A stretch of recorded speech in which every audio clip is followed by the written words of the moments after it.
All right, call the meeting to order. If you'd rise and the flags in the back of the room and recite the Pledge of Allegiance. I pledge allegiance to the flag of the United States of America and to the republic for which it stands, one nation, under God, indivisible, with liberty and justice for all.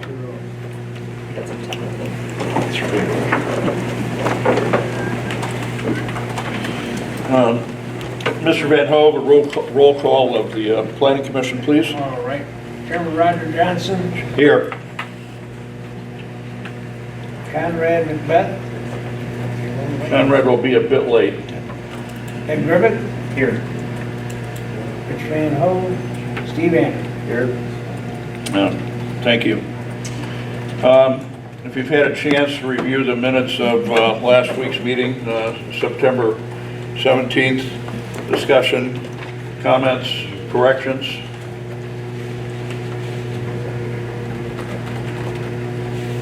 I move we approve minutes from last week. I'll support. All right, moved and supported to approve the minutes of the September 17th meeting. In favor, say aye. Aye. Opposed? Minutes approved.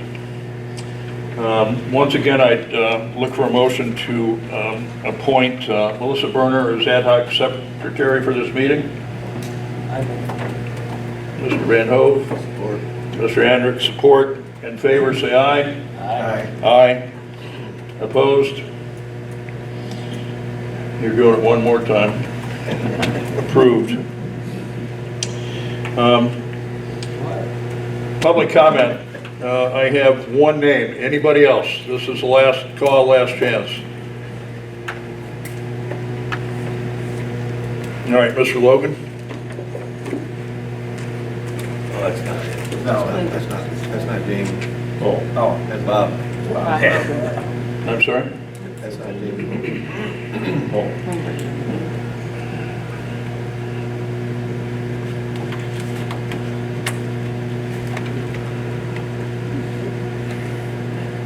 I'll be darned. You know, Ms. Corpar, obviously you're not the only person that I don't know who the hell I'm talking to. Miss Kell is here. For 3 weeks now, I thought you were Jamie Logan. Now, I have no idea if you would regard that as an insult or not, but my apologies. I'm sorry, Bob. Bob Lindenberg. Yes, yes, Thank you. From Deerfield. yes. I need to time this. Just a couple of things is all, and I apologize if these were said already or anything, because I missed one of the meetings, but wanted to mention that from what I read was Orsted in 2024 divested 50% of their equity in 3 onshore projects, not offshore, with Energy Capital Partners. Now, they're an investment firm, and it scares me when a company starts branching out with their investments as things get a little more diverse before you don't know who's taking care of what. And where, if one leaves, does that leave a lot of waste and nothing happens and nothing gets taken care of? And all of a sudden, a little town like this, we have a waste field of nothing. It's just scary. And with this utility scale solar farm that's proposed, it's taking up a lot of land here. A lot of land where people also used to say that, well, you really can't tell people what to do with their land, but not that many years back, they actually did when they had the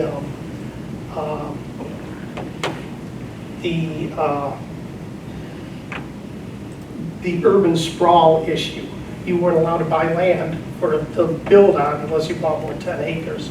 So there was an initiative to stop people from buying land.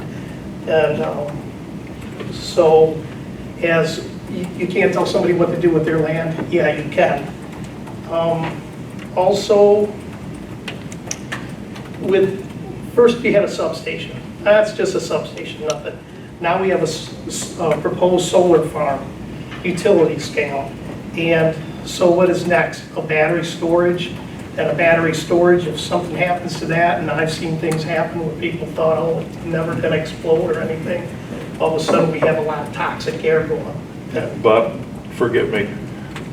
These have been told? Yeah, 2 minutes. Even though you're tonight's only speaker, and I'm sure 10 other people would give you their time. Okay, that's why I said I apologize if these were said. Not a bit. I know the offshore was said, but I don't know about the onshore. Got it. All right, Okay. thank you so much. Apologize. Yep. Comments or questions from Orsted folks? As far as to, Anything, you know, the next step on the agenda is we've got to sit here and deliberate and make a choice. yeah, And I think a lot of us are going to share some thoughts on where we are with this and yeah, where we might personally go. But, I mean, we're at that point now. You know, the ridiculous 120-day period has gotten us to a premature decision. And we've got to do that tonight. So before these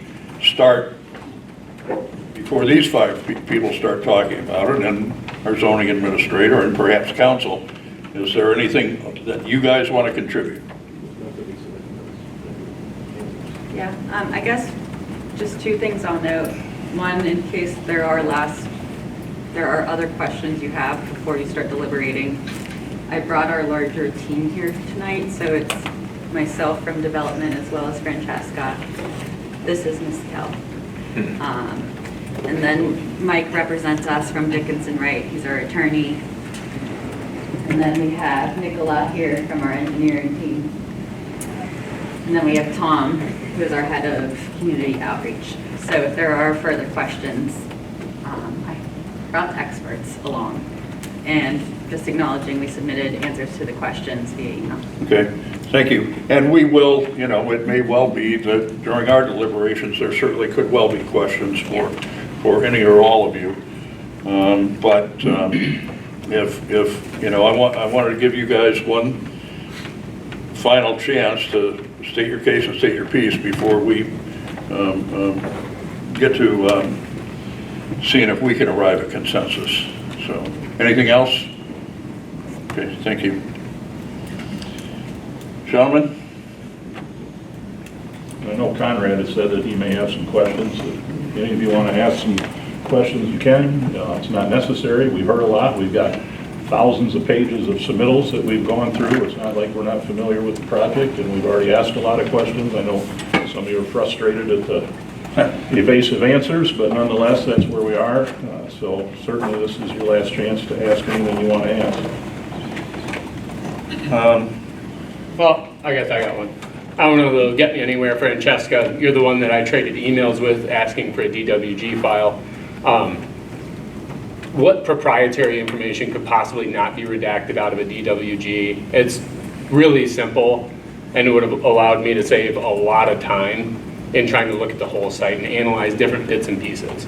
Yeah, Conrad, I talked a little bit with our internal attorneys to understand what that was, and it's essentially the suppliers that we work with. Mm-hmm. We have NDAs with them. Mm-hmm. So in order to protect those NDAs, we're not able to share it because their equipment is what's included in our DWGs. But the feedback I did get, if there's particular things that you wanted to look at, like if you needed, well, I guess it's already the coordinates and the layout is there, but if you have specific questions, we could put you in touch with our engineering team. Well, and that was the point I made. It's really easy to take a representative block, say you're racking, for example, you're getting from a supplier. You don't want to share that specific. All you have to do is turn that into a block reference and share it out. All of their details can be pushed away. It's a site civil layout, right? Drives, edge of pavement, ditch line, power pole, etc. Would have been really, really nice for anybody that's not aware. DWG is a CAD file, so you can select, say, a light pole, select all of them within the project, and then blow everything else away and just look at where the light poles are. Just look at where the drives are. That would have just made it that much easier. I guess, I mean, I know at this point, it's kind of. Right, again, Yeah. it's a moot point, I don't care to spend any more time on it, it's just, you know, you get a future question like that, if you want to be an amicable partner, Yeah. as you say, that would be a really way to be amicable and kind of work with somebody. Got it. All right.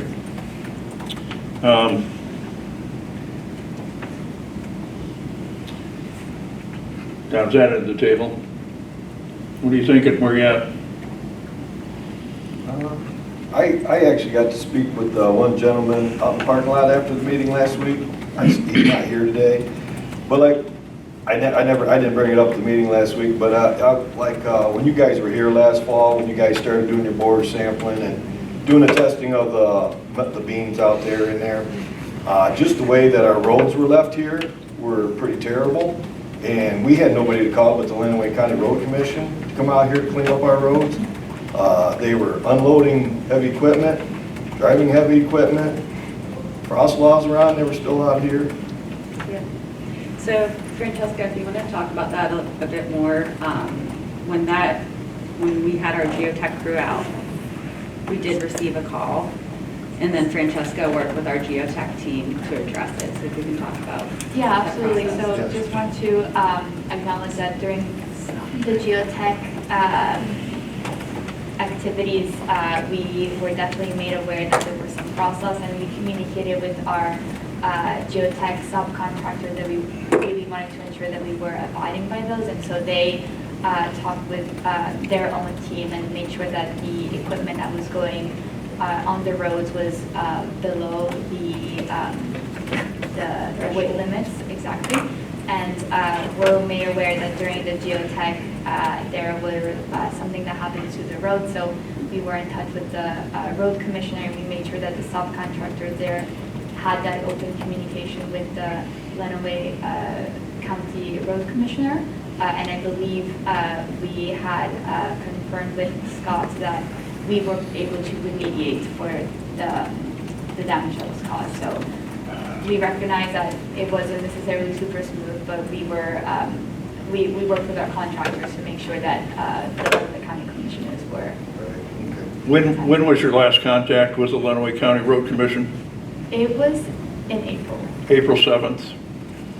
Yes. When the substation that y'all find so attractive was redone, the issue of the roads in that project was absolutely the top thing on the list. It was number one.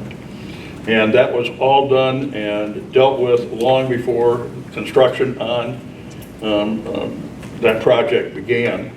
And in my opinion, this is one of the clear things that's absent from the application, that there has been no discussion, permits, anything with the Road Commission or the Drain Commission.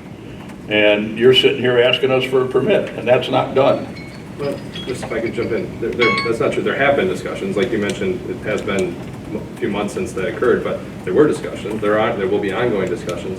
And, you know, this is the land use approval stage where these county level permits or any road use agreements are almost always a condition of approval if it was to go that way.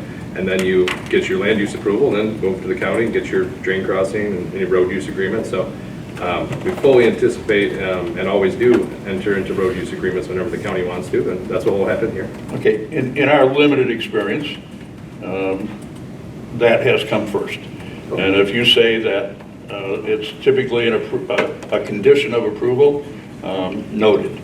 But to not have any conversation with the Road Commission for May, June, July, August, September, for 5.5 months, and that conversation was over your geotech crew, that does nothing for bringing how many gravel trains of 50 tons coming in.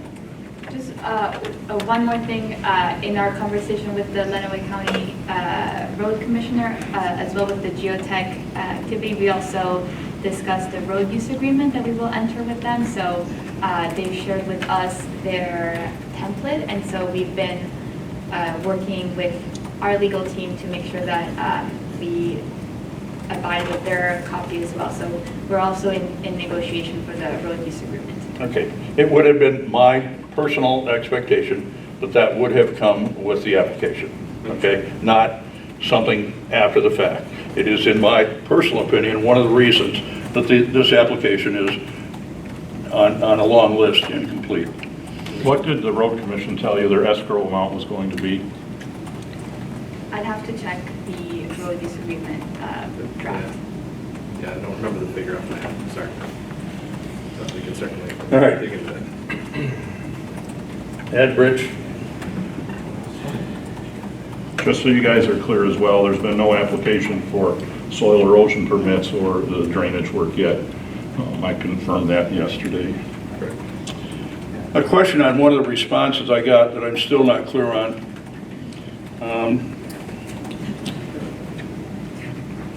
Us looking at the decommissioning issue as it's addressed in PA 233, I don't care if the folks on down there are leaseholders or not, okay? That's immaterial.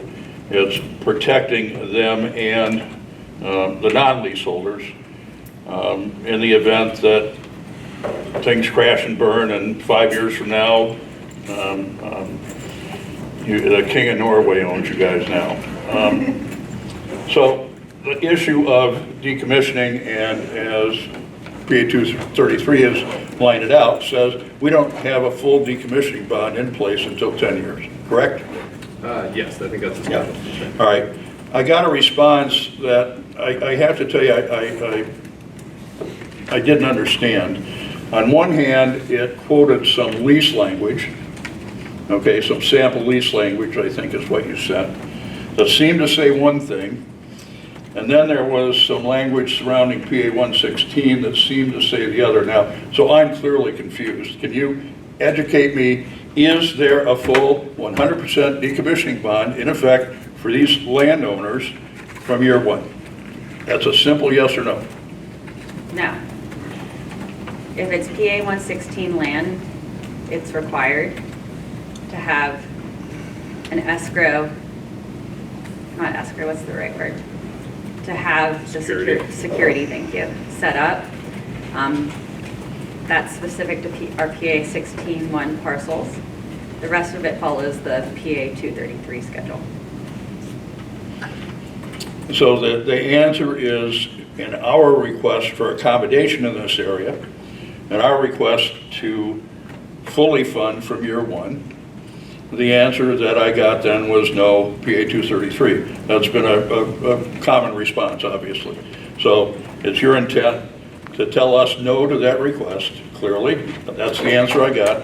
And we're going to follow what PA 233 says, correct? Correct. I got that right. Thank you. And just so the commission's clear, under the PA 116 agreements, the ultimate decommissioning responsibility is on the landowner. Yep. Now, I presume the contract indemnifies them, but the ultimate liability defaults back to the landowner. It does not.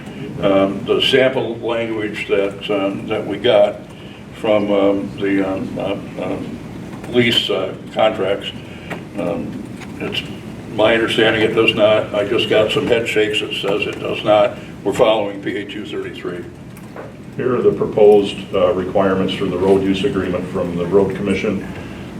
Administrative, first they will specify which roads to be used by the project. That's standard. They're going to require an upfront administrative fee of $25,000. Looks like they want an escrow of $500,000 to be replenished whenever it drops below $250,000 for repairs throughout the project, and final repairs after project completion are budgeted at $3 million. Makes $100,000 look pretty tame.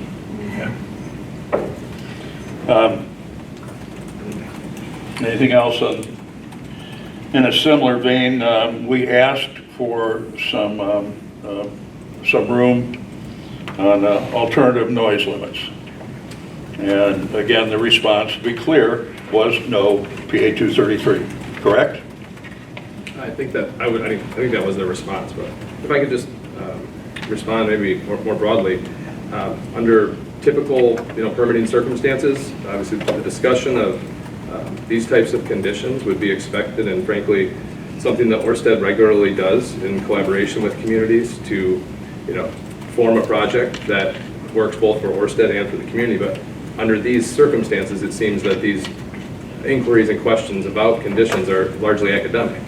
Okay, here we are at the absolute last minute, And the answers we've been getting on some of these requests for accommodation, noise, setback, commissioning bond, the answers that I've gotten have been no, okay?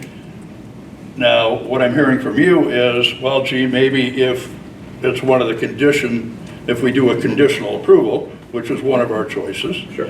that these could be one of those things in the conditions. But why am I gonna put conditions in there that you're gonna sit there and say to me, no, PA 233? Well, I guess it all goes back to the underlying premise of a condition of approval. And I haven't looked at the ordinance lately, unless the overlay district has been amended. I still have never heard how we could be approved. So that's why I said it's largely academic, because it can't be approved if we don't fit in the overlay, and we don't fit in the overlay, unless it's been amended, and maybe it has, if that's news to me. But so that's what I really meant, was like, these are all perfectly reasonable topics of conversation when a project can be approved feasibly, but we know under this ordinance that we can't. So that's why I said it was largely academic, and I didn't understand where we were heading with them. That's all. Heard. We've probably exhausted this line of inquiry. All right. Well, I mean, along that vein, if you have some other questions, go ahead, Conrad, but it's obvious we're gonna get the same answer, this is all moot.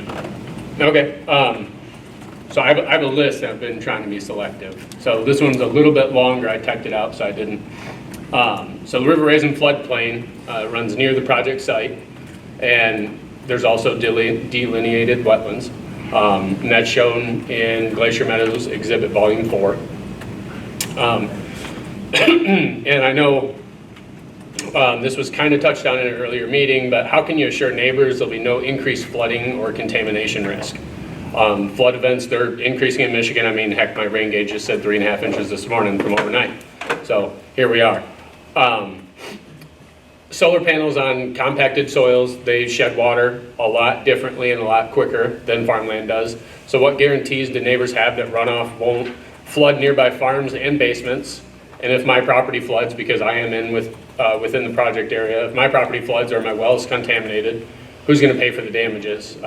This potential liability is another factor that's going to drive down nearby property values. We've all seen projects that comply, but then you drive by after a significant rain event. It doesn't even need to be a 50-year storm event, and it looks like it was a 100-year storm event. So a few inches of water in your basement could be catastrophic. And if this project, and we won't know if that happens in year 1, 3, 10, 20, who's going to be responsible for that? If I'm just a homeowner within the project bounds, had great drainage, no issues with my septic or well prior to the project, and then I start experiencing issues, which, again, these issues might not present themselves right away. Is that something that you would agree to, a bond being set aside to remediate those issues, or have a kind of standard operating procedure for handling those issues should they arise? Yeah, I mean, I guess we'll talk at like individual level and then to the process piece of it. On an individual level, when things come up in projects like this, let's just say, I mean, Glacier Meadows, we might as well use an example that came up already in this project. When the geotechnical folks came, the truck backed up into someone's yard, they called us, we remedied it. Yeah, That was not, yeah, we talked about that last week. Yeah, you talked about it last. I'm sorry, I was, That's missing because you weren't paying attention and you backed up. This Yeah. is the impacts from the different hydrology that the fields will experience yeah, I during a understand. significant rain event, Yeah, and/or disturbance of subterranean infrastructure and geotech. yes. With that disturbance, and it impacts my septic, my well, or my basement, who's gonna remedy that? To be clear, I understand that I understand what you're asking. And I understand it's two different scenarios, but how Orsted will respond is the same. We work with folks on an individual basis. As far as a standard operating procedure, I have not seen a project that we have done that on in the past. That's something that we can look into, but I would need to understand what exactly the township expects, and if it's something that we can accommodate. Okay, that's surprising you haven't had that in previous projects. most industrial utility scale projects do have a contingency plan of operation We have in place. contingency plans, but I guess, But it's very factually, like a scenario you're talking about is very kind of case by case basis. So, I mean, as a general matter, if anyone does anything to change the grading or construction on their property and changes the flow of water, I mean, the law addresses that. You're not allowed to, increase runoff on other people's properties. Not allowed to, and that's why we have to, I wasn't here last time, and I'm sure we've already talked about, go through the county level, stormwater approval, drain commission, everything has to be signed off at that level to address those things. And if you violate the stormwater ordinance, if you create a trespass on other people's properties, then the liability is on the person who created that issue. And if liability went anywhere, it's not to the landowner. If there was something related to the project, it'd be an Orsted issue, not a landowner issue.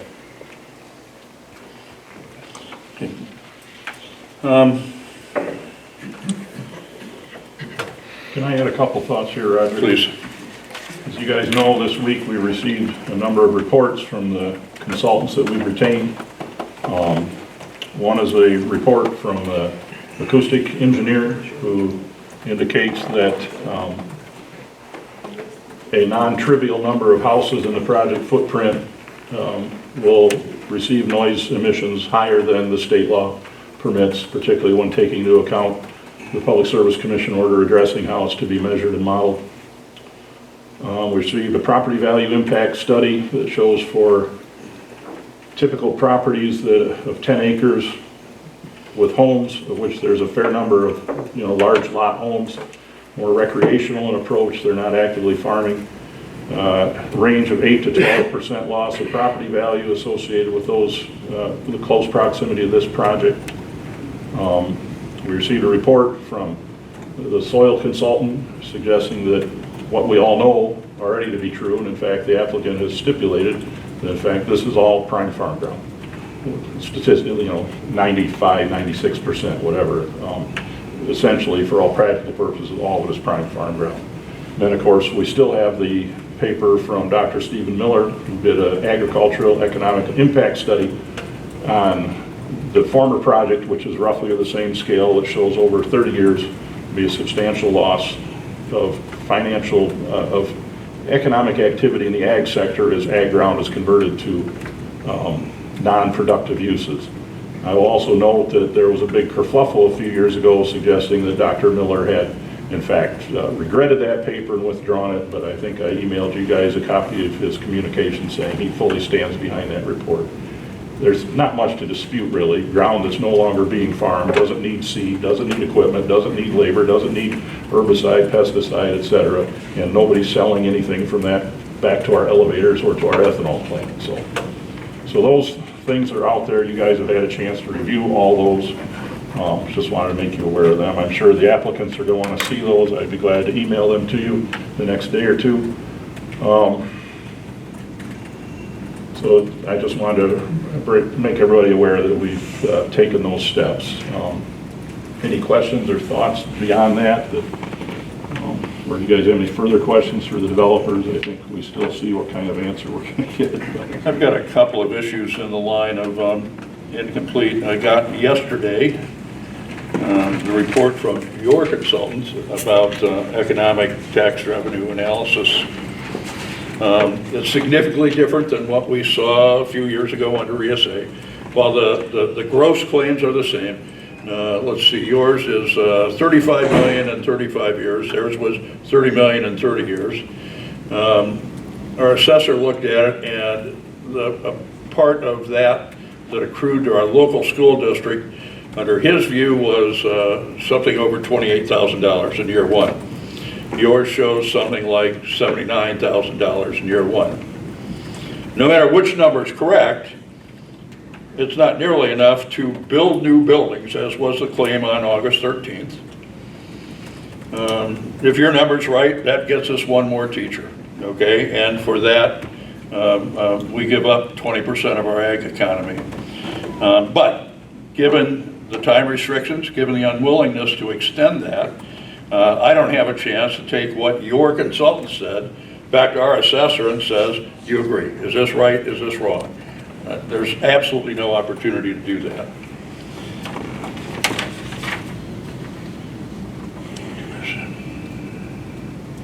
Our request to, for the folks that are here, a request to establish an escrow account and a resolution process for tile or grain damage was also refused.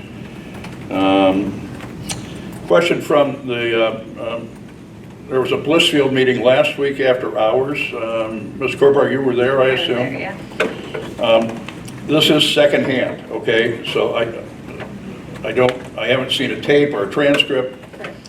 There was some discussion about First Solar panels and that you were looking at other alternatives. Is that what came out? Yeah, I'll clarify. To be fair, I want to hear what was said and where Yeah. you're at with that. Yeah, the question came up about, I think it, honestly, I can't remember what the question was exactly, but we were talking about recycling. And I drove the point that we recycle 100% of our panels, First Solar or otherwise. And that was mistaken, I think. Oh, that came at our meeting, okay? That This issue. happened again. Yeah, sorry, I know you do a lot of meetings, and I understand. That issue came up here. So it was a similar, Okay. without the full context, because, yeah, it was a misunderstanding. We are using First Solar for this project. In general, Orsted uses more than one type of panel. For this project, First Solar is the panel manufacturer that we're working with. And one of the notes that I got was assuring on US for solar panels rather than Malaysia or one other. We've got that in writing. Thank you for that response.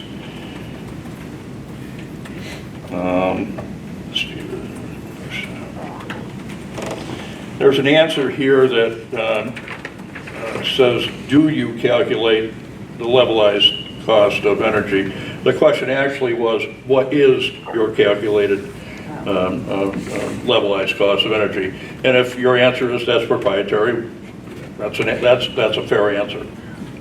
It wasn't, do you do it, it's what is it? Because my point was, you know the installed cost, you know the projected generation, you know the life cycle, and you know what you hope to sell it for. Just so you know, Michigan's one of the very few states that publishes all the renewable energy power purchase agreements. So their eventual power purchase agreement, presuming it goes forward, will be public like all the others are. I will tell you that some of the solar contracts that have been approved are still not cheap and have been substantially higher than wind contracts that have been approved in the last 5 years. Okay.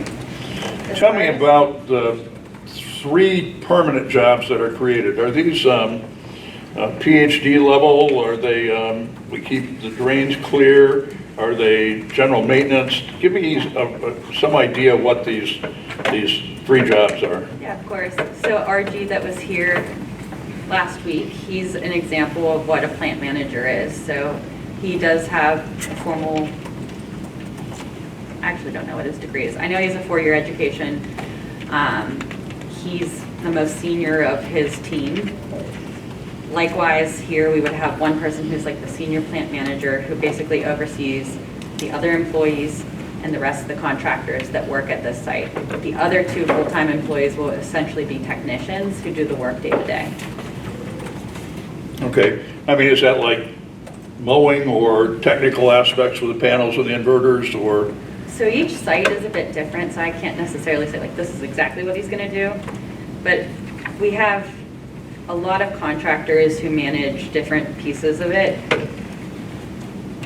The plant manager, like the RG, manages, here's our maintenance plan. So here's the schedule when people come in. He makes sure that things are done within the protocol of Orsted safety standards, environmental standards, the different things that we have to adhere to. The techs typically are more hands-on, but that could be hybrid. Like, depending on who the techs are, they might be supporting in a more senior capacity.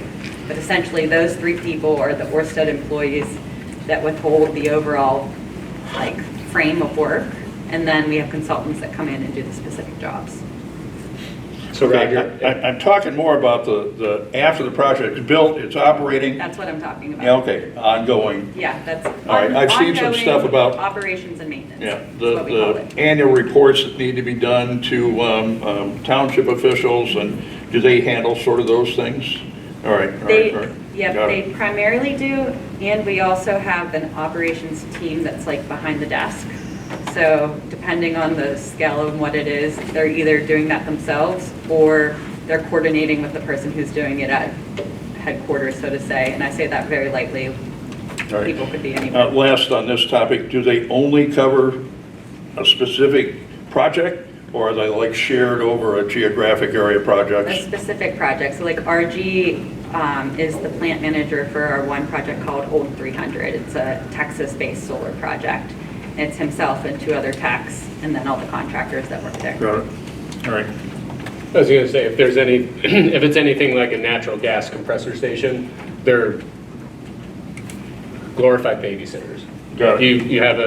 You have a PM schedule, you follow your PM schedule, and when, not that this applies, but at the compressor plants, if they have to adjust the valve lash on an engine, they call in somebody, Got it, and got it, got the it. CAT technician comes in here and does that.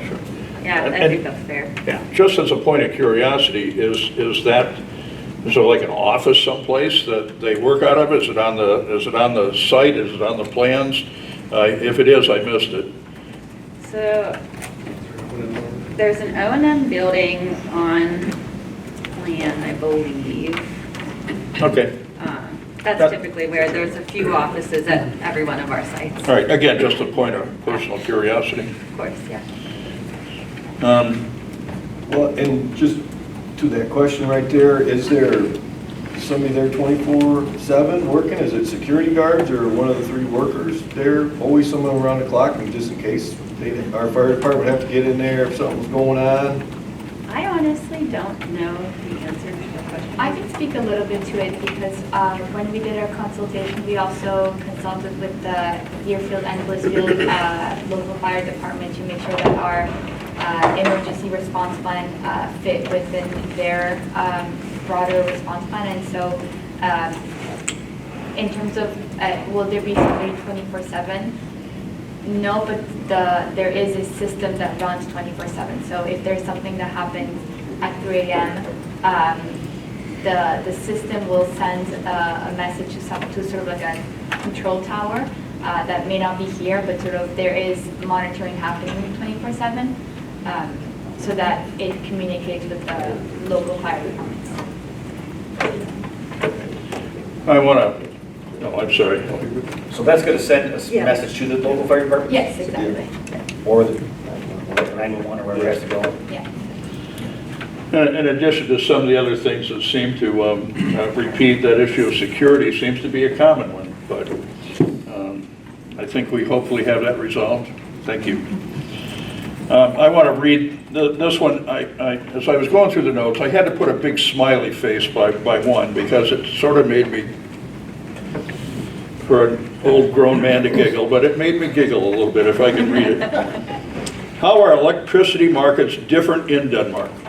The answer, electric market dynamics are fundamentally different in Europe.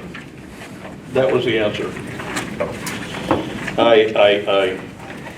That's like saying the price of oil is different in Europe than it is in the US. I mean, yeah, there's some transport differences, but the price of oil is a commodity. And in Europe and in the US and in most geographic areas around, the price of electricity is a commodity. It can be moved from one place to another. The fact, my point is you've heard me preach, the fact that Orsted is majority owned by the government of Denmark, the internet, the balanced sources that I can find say electric prices in Denmark are so high because of the push to renewables and government tax policy. Well, how interesting it is that your owner sets both of those parameters. And the net result is electric rates that are, some sites claim 4 times Michigan. Those are wrong. It looks like it's double what the price is in Michigan, which to me puts the lie to that whole pitch that we do renewables because it's gonna save you money on your electric rates. It doesn't balance. The evidence and the claim just don't balance. But the answer is indisputable. Bingo.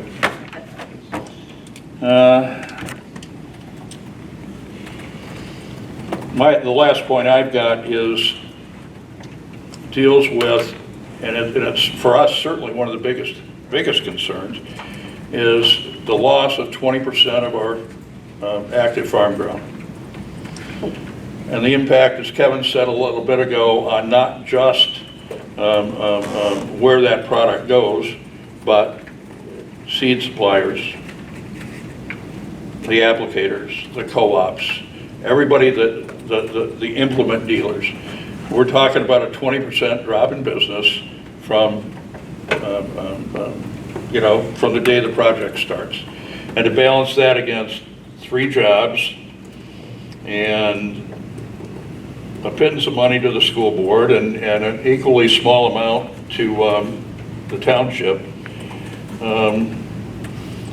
that money doesn't, Brett had to leave, our fire chief, and I was going to try to chat with him about, does the equipment we currently have suffice to protect your property?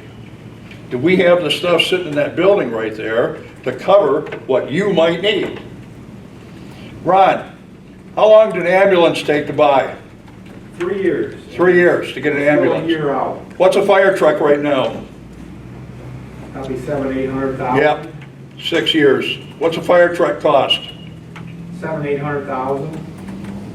Ambulance is 300. Against the claims that your consultant makes and the things we get beat up about locally of these great floods of money that are come rolling in because of this project. But reality for our school board and reality for the township trustees, we don't have enough money coming in to get the equipment we need to protect your property. How do we balance that against 3 jobs?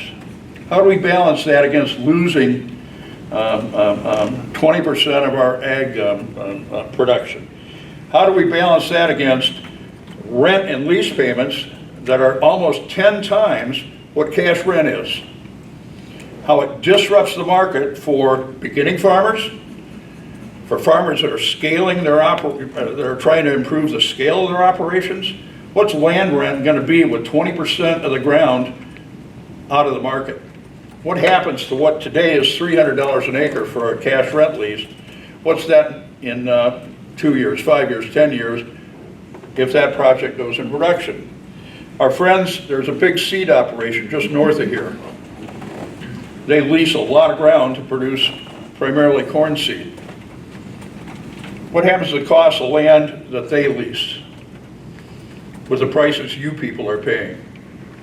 What happens to the prices of farm ground by itself for new farmers when DTE sits up at the thumb and pays $70,000 an acre for $6,000 ground? Those impacts on our economy are big. And for us to sit here and just say, absolutely go ahead, without deep, huge reservations about all of these issues, is a leap that you've made, and expecting us to do this in 120 days to evaluate all these dynamics because you're in a hurry. That's wrong. That's wrong. Property value's going down 8 to 12%. We just Yeah. got that. Yeah. I would add one comment too. The argument is, yes, the farm ground won't be farmed, but the local landowners will receive ample benefits financially.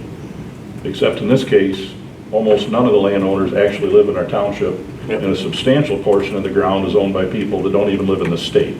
So that is wealth being transferred out, and it's not being replaced locally with other revenues. Yeah, frankly, I wish one of your out-of-state leaseholders was here and to chat with him about his work on a planning commission in his jurisdiction, and how much of their land's been sold for subdivisions, and how long that process takes, and how it is an issue of community approval that says, yes, a subdivision is appropriate for that piece of property. How long does that take? 12 months, 18 months to plug in a subdivision. But with the consistent, constant responses of no PA 233, no PA 233, can we take some more time to look at these things? No PA 233. We're in a position where we don't have any choice but to act. The legislature has absolutely not given us a choice. There's a local legislator that committed solidly to vote against House Bill 5120 in Michigan that became PA 233. And at the last minute assured everybody that she got accommodation to make sure that local control still had a place in this process. We invited her to come and watch. She's chosen not to come because she changed her vote at the absolute last minute on one of the longest House sessions in Michigan history. All right, we've got three choices. Two. Well, there's always. We have three choices, is my understanding. Mike? Well, We have three choices? Probably three choices. Yeah. only two that we're going to define for you and recommend as a course of action. Well, one is deny, That's, one is permit, and what's the other one? permit with conditions. Right. Well, okay, fair enough. Yeah. Is that three choices? I thought one was just fail to act. I was going to recommend that one. Let me ask our Dickinson Wright friend, he brought up the conditions, can I assume I'm right, we have three choices here? That's my understanding, planning commission, yes. You guys are recommending body, recommend, right, to either, deny, approve, or approve with conditions. I think that is, Yeah, normal, I'm sorry. that's the normal planning commission role here. Yeah. But, Yeah. given our, so just finish the answer, given our circumstances with the claim of having a CREO, puts us in the purview of PA 233, and then my position would be no. Actually, probably down to two choices of approval or denial based on the language of the statute. But that's kind of a hyper-technical answer. The good news is we have our own legal counsel to consult. Yeah, with. exactly. It's always- And I did take it a step too far in that obviously this is not our decision. For the rest of you in the room, we make a recommendation to the trustees. And the trustees have a meeting on next week on Thursday night, on October 2nd, to see if they like what we choose or not. Well, if I may, What was the stuff that just got passed? that's a copy of the resolution. I have a couple items. I didn't. I must have missed it. Okay. Sorry. Well, you can have this. No, that's right. Okay, it's the same one you have by email. Well, as has been discussed, we're looking at a couple options here. Yes, we could approve it as applied, but we've already made it clear that the application is incomplete, substantially incomplete. The response we got from the applicant's counsel was that due to PA 233, they don't have to fulfill some of these things, yet the same law firm represents another developer in Livingston County who applied to the MPSC, who sent back a far larger list of items that they note as incomplete, which makes our 2 pages of incompletion look modest and even kind. So that is one option, to simply deny it. It's incomplete. We have another basis to deny it. That's that we have a report from the sound consultant that a non-trivial number of the houses in the project footprint do not comply with the state guidelines, particularly when taking into account the Public Service Commission description, talking about the proper testing procedure. So that's the one option. The other option is that we can approve with conditions. Recommend approve, certainly. Recommend for approval of conditions. And if I misspeak again, make that implicit.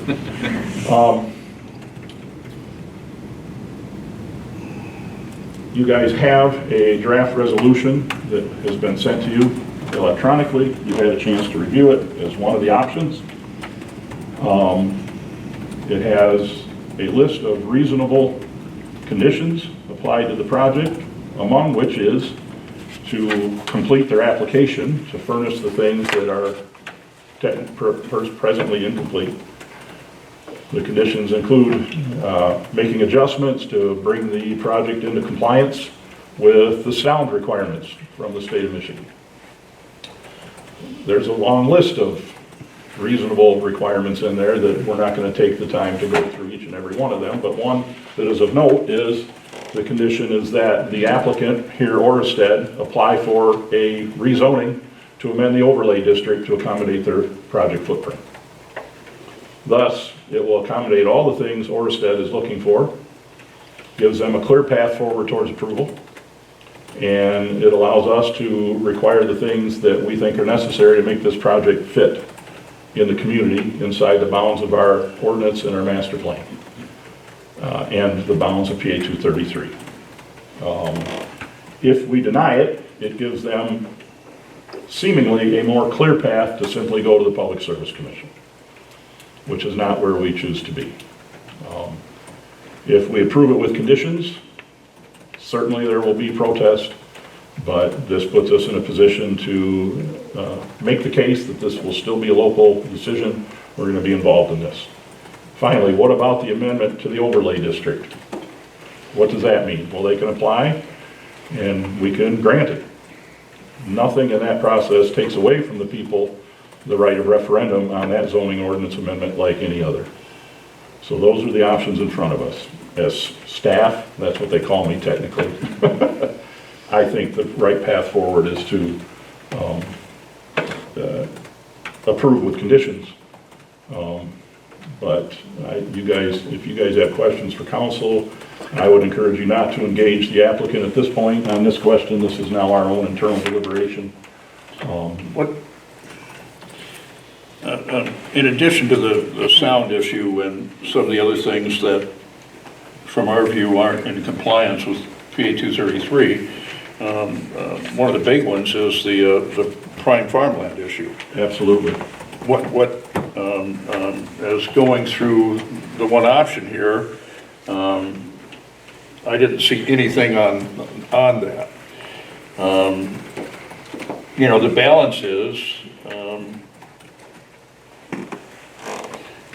how strong a case do we have if we deny and go to the Public Service Commission on some of the issues that don't comply with what's been thrown in my face endlessly for the last 2 months?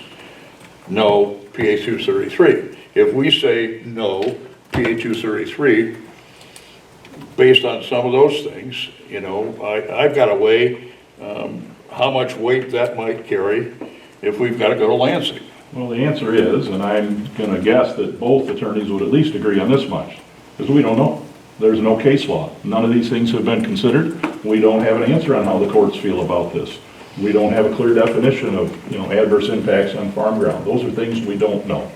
Well, so you certainly take a risk by taking that approach, even though, as I made the argument last week, if you can't make the case that this project, located on literally some of the best farm ground in the state of Michigan, demonstrably so, doesn't have an adverse impact, or what's the exact?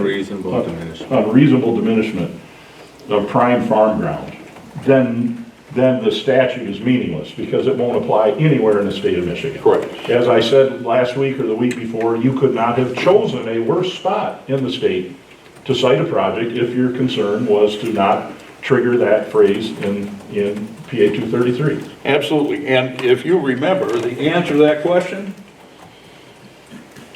it's close to a substation, willing landowners.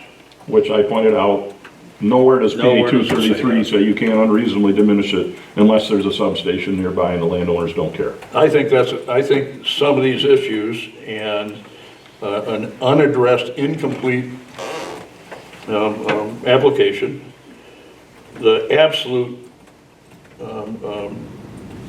what's the right word here? Trying to not deny us our rights under our extraordinarily limited rights under PA 233 with an insistence that we make a decision on August 13th. All of those things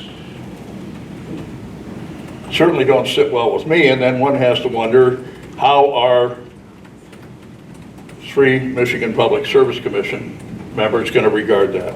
How would a court regard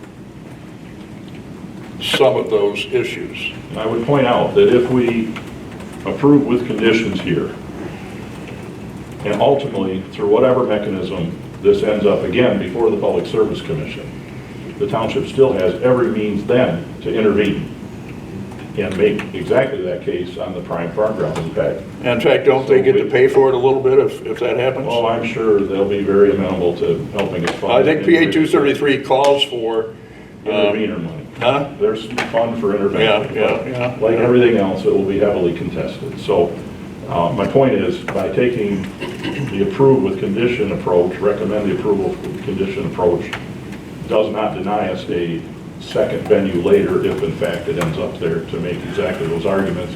Maybe by then, there'll be some case law. We don't know.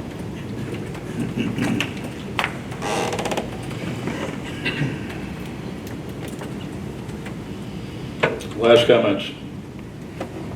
Ed? Steve? Rich? Conrad?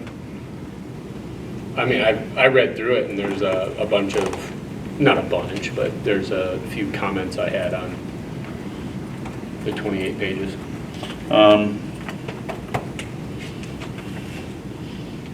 Anyone else? All right, I need a motion one way or another. Well, Yeah, let's go. should we make some of these changes? Yeah, I mean, if Okay. you want to. Let's hear what it is. All right,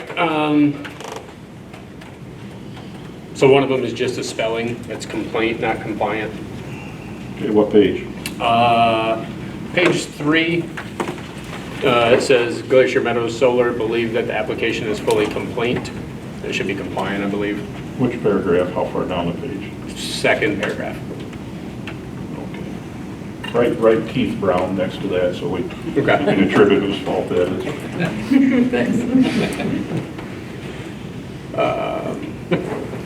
Sorry. Don't you like working with me?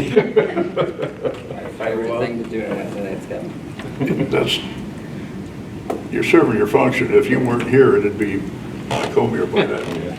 I'm scared. I'm not scared. So page 11, it would be point 17. There's another typo. It says loading zones dot T. Should probably just be loading zones. Oh, yeah. I read through this thing a number of times and caught a few others, but I didn't get that one.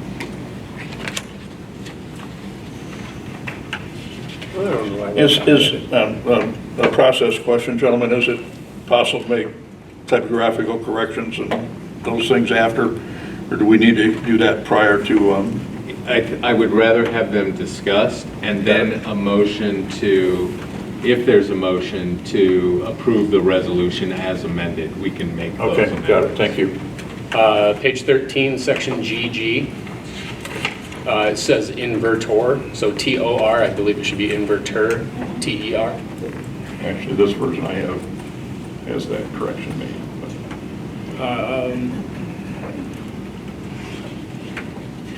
Oh, gosh dang it. Sorry, track changes just jumped me back up to page 4. So page 16, number 5, applicant must submit an amended Exhibit A-1.7 sound report and monitoring protocol that complies with the requirements of PSC's application filing instructions and procedures. At all locations, the project must comply with section 226.8A4. I think we should clarify who selects the independent consultant for this sound monitoring, whether that is the applicant or the township. Is that something that we could do? Yes.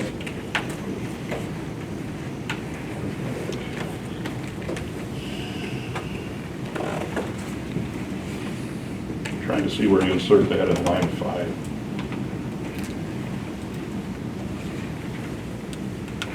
So I mean, this isn't an enforcement issue, this is them having to send us revised Let's report. go down.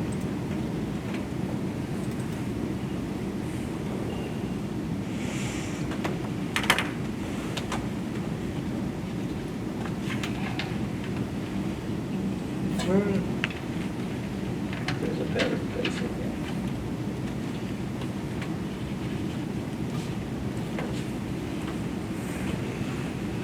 Because we can't dictate to them which consultant they're going to use to submit an amended report. It'd be different if we were using a consultant for an enforcement. So let's go down to number 22 on page 23. Let's perhaps insert it there.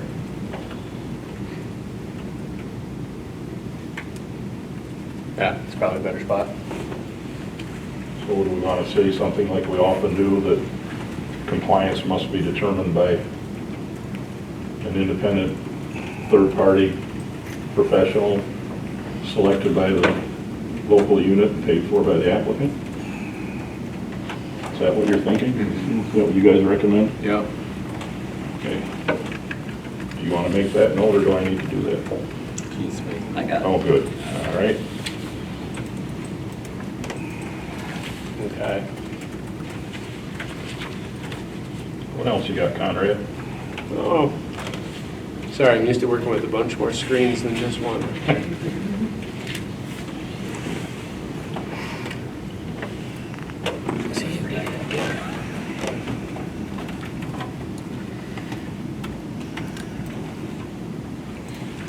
So the next one was down a bit, just looking for the comment.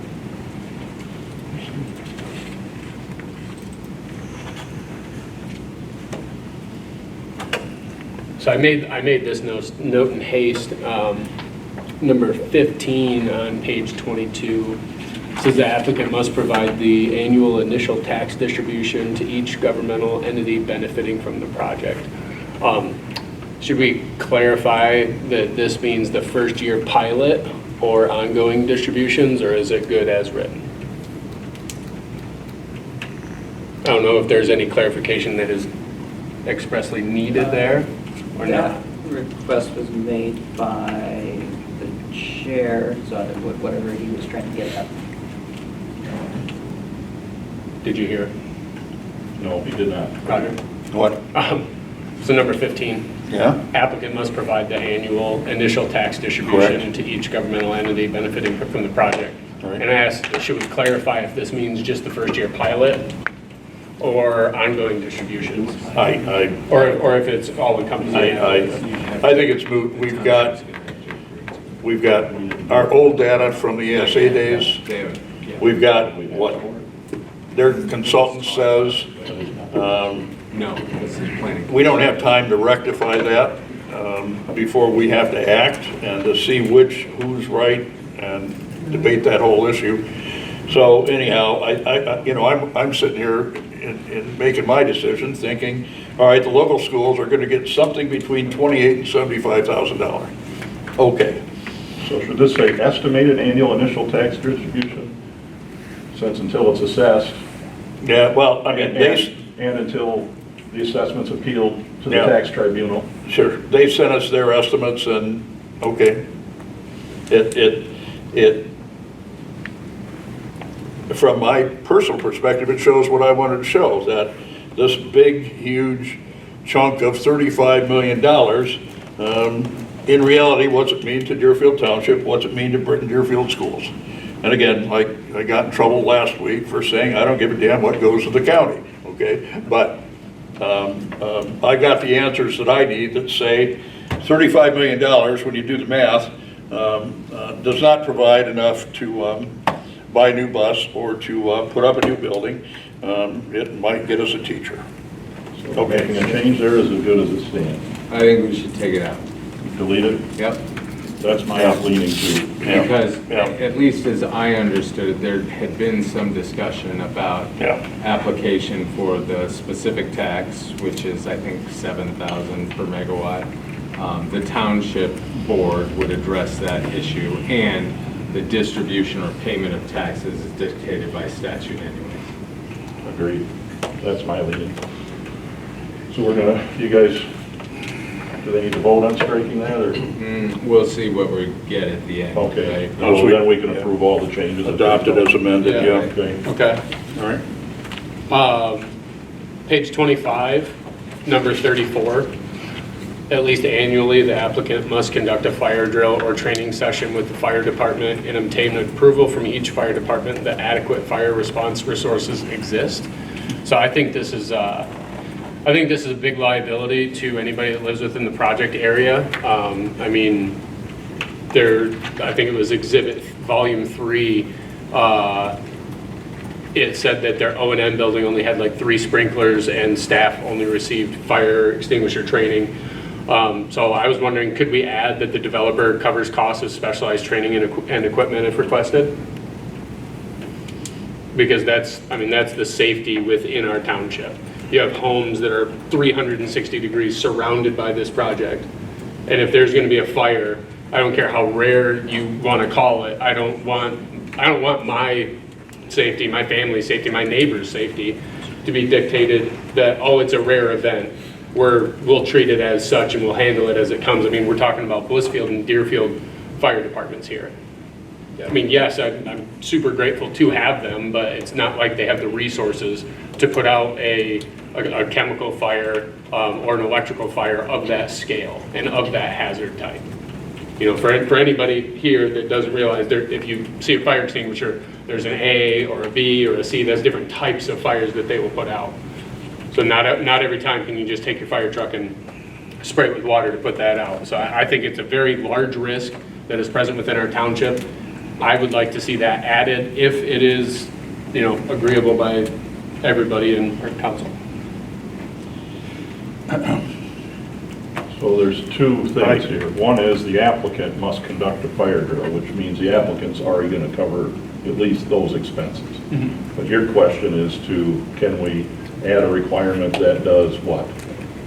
For specialized training and equipment, because this isn't just a normal structure fire. So you're concerned This is about a whether we can require compensation for additional equipment? Equipment and training for that equipment. Yeah. I defer to council on that. Yeah, it's kind of unclear. What's interesting to me is I can picture the circumstances where there's an incident. We don't have the equipment because of cost to deal with it, and then we get sued for not protecting their stuff. I mean, that's not beyond the realm of possibility in my mind. And here's where we run into the problem with having a hard time limit for a $250 million project, because there's not even adequate time to meet the appropriate deadlines to bring in relevant experts and have another round of deliberation on this topic. So I would say if council's not perfectly clear that that's something we can do, that we should. Well, and you know, part of that approach, given, okay, approval with conditions, you know, I don't want to ask for conditions that are likely going to be rejected, and then, you know, then we're right back to square one. So to sit there and say, okay, guys, we need $750,000 to buy fire equipment to protect your property. If we put that in there as a condition, I've gotten pretty accustomed to the answer that says no, PA 233. In the old days when we had to be wooed for approval, they would offer a fire truck, but those days are behind us. I will point out there's still a community host agreement funds and some of those things that are part and parcel of this approval, if we do this locally, that could help offset that. Yeah, not only help, but the statute itself says it shall be used as determined for police, fire, public safety, or other infrastructure, or for other projects as agreed to. So there's a chance to negotiate that at that point. Got it. Okay. Is that all right? Good. Got it. Good. Yeah, I think it's not exactly like. I think the fire training and those things, it's fine to require them to pay the cost of that and require that training to occur. It's the purchase of the equipment that seems to be covered by the host community agreement. Okay. Okay, so we could require the training though. Correct. Yeah. Okay, so I mean, that is a measure of public safety. And that's in here now, so we don't have to change that. So same page, number 36, I don't know, because this just touches on insurance, and my wife is in the insurance industry, so I hear about it a lot. And I got a little bit of outside counsel on that. Could we specify occurrence-based, not claims-made coverage? and require a proof of annual renewal? And could we require them to carry commercial general liability and also an umbrella policy to be sure that their limits are adequate should an event arise? So 34 or 36B, right? Yep. Says property casualty, general commercial in an amount of 10 million per occurrence. Mm-hmm. Is that what you were talking about? So the way I understood it, and forgive me if I'm wrong, the way I understood it was, she was saying, so per occurrence, occurrence-based, not claims-made coverage, so this, a $10 million per occurrence could be read as a per claim. But again, this is from two people that are not lawyers, trying to interpret this, as has been difficult during this whole process, which is why I go back to the DWG request. Would have made that a lot simpler. But she really stuck on the umbrella policy to make sure that there was no question of the limits of the coverage. Trying to understand how an umbrella policy would indemnify against things other than already covered in the general commercial liability. Yeah, I suppose it depends on the scope of the coverage. It would be the scope of the claim. Each policy.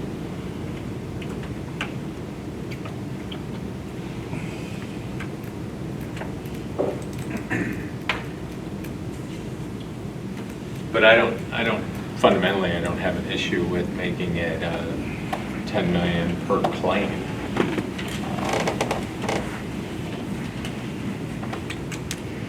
Well, oh, no, she said to keep it, like, keep the occurrence. Okay. And not claims-based. Oh, Okay. yeah, Okay. okay. So, and you think this language, I thought it could be ambiguous, but okay. again, I'm an engineer, not a lawyer. I'm a lawyer, not an insurance agent, so. I wasn't sure if that is something that we could include, because again, that is protection for the residents. Well, we could put 10 million per occurrence and then parens, not claims-based, Okay, right? yeah, That makes Or, sense to me. or language similar to that. okay.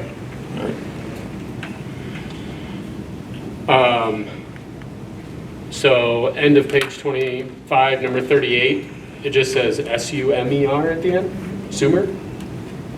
We just passed it. I'm guessing it's just an Top of editing. page 26. Yeah, top of page 26, but following from number 20, Yeah, number it's just- 38. And they're errata. Doing some work in That one's. the Middle East. That's how Sumer got it. I mean, based on the other responses, that one's probably moot.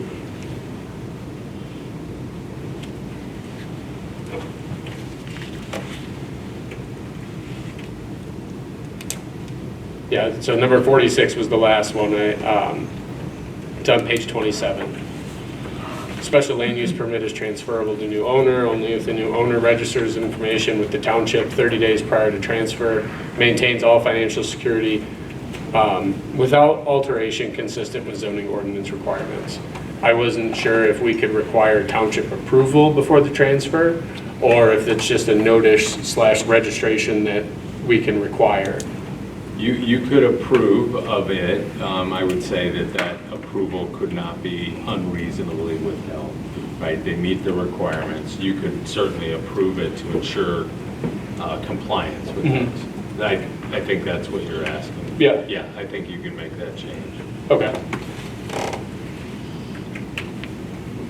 So what language do we want to, because we need So- specifics. So the special land use permit is transferable to only if the new owner registers information with the township 30 days prior. Then should we insert with township approval? With township approval And then to maintain- transfer and maintains all financial security. So it would just be the addition of with township approval between the words prior and to.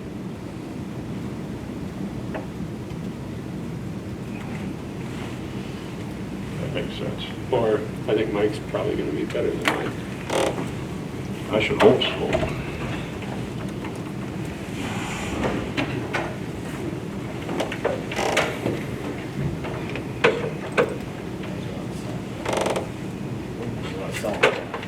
think if you just tack on to that, if you just tack on "and with township board approval, which shall not be unreasonably withheld" to that end of that paragraph. You guys good with that? Yeah. Okay. Is that it? Good job. Anybody else have any issues? Not that I'm sharing the meeting, but thought I'd ask a question.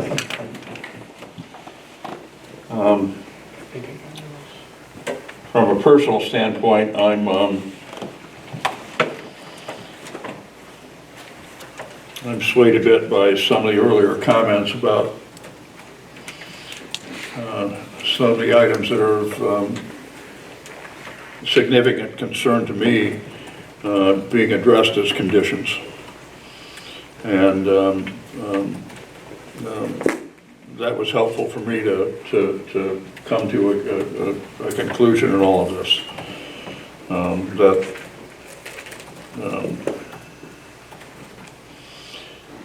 Any other comments? All right. I'm going to ask for a motion to adopt, what's the number on this thing? It's 25-9-1.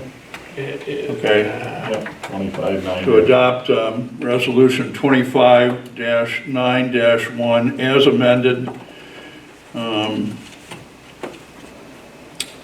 to recommend to the Township Board that we approve with conditions the special land use application submitted by Orsted Glacier Meadows.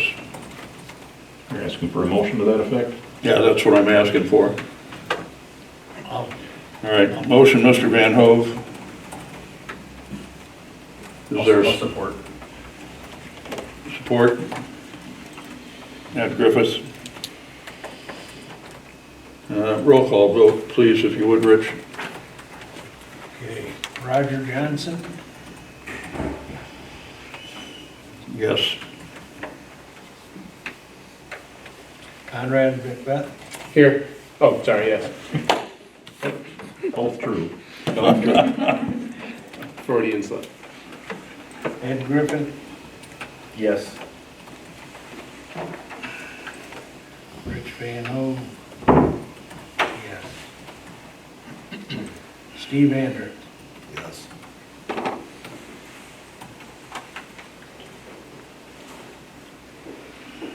That's everybody. Steve vote? Yep. Okay. Motion passes. Let me repeat it so I have it clear in my mind. Adopt Resolution 25-9-1 as amended to recommend to the Township Board approve with conditions the special land use application submitted by Orsted / Glacier Meadows Solar.